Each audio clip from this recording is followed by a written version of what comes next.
So this is our ComplAI AI extractor for the contract validation here. And the way it works is quite simple.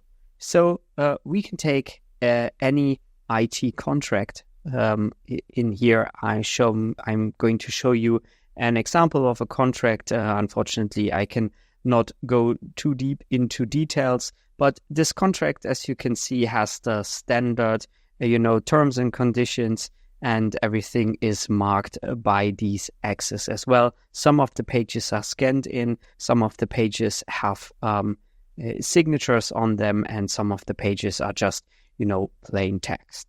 And then, of course, I'm going to need to have a couple of questions that are our compliance questions that we want to ask towards these contracts. We prepare a host of these questions in different catalogs for different parts of the contract and different parts of the DORA compliance that you want to scan. For our demo today, I have 21 questions right here that are just simple questions to make sure that the right parties are mentioned in the contract, that the right terms in terms of, for example, recovery and data and access are also mentioned in the contract. These questions are preloaded into our question catalogs, and what I'm going to do is that in our solution, I will just scan this contract that I have just shown to you. I will upload it and then just choose one of our question catalogs here and hit analyze. Then the question is the questions and the contract itself is uploaded to our environment, which is a secure cloud-hosted environment, which is not storing any data. So the data is just in transit, embedded into a vector store.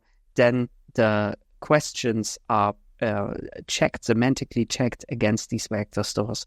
Relevant parts of the contracts are found, and then a large language model AI is analyzing these chunks of the document that are relevant to the question and see if the question has been answered in the correct manner in a DORA compliant way. I can then just download and extract an Excel file which contains the question and the explanation found by the model alongside this traffic light thing that we have here that basically shows if a question has been answered DORA compliant, has been partially answered, or could not have been answered. And as you can see here, our contract has been run through and all the relevant parts and the question answering has taken place.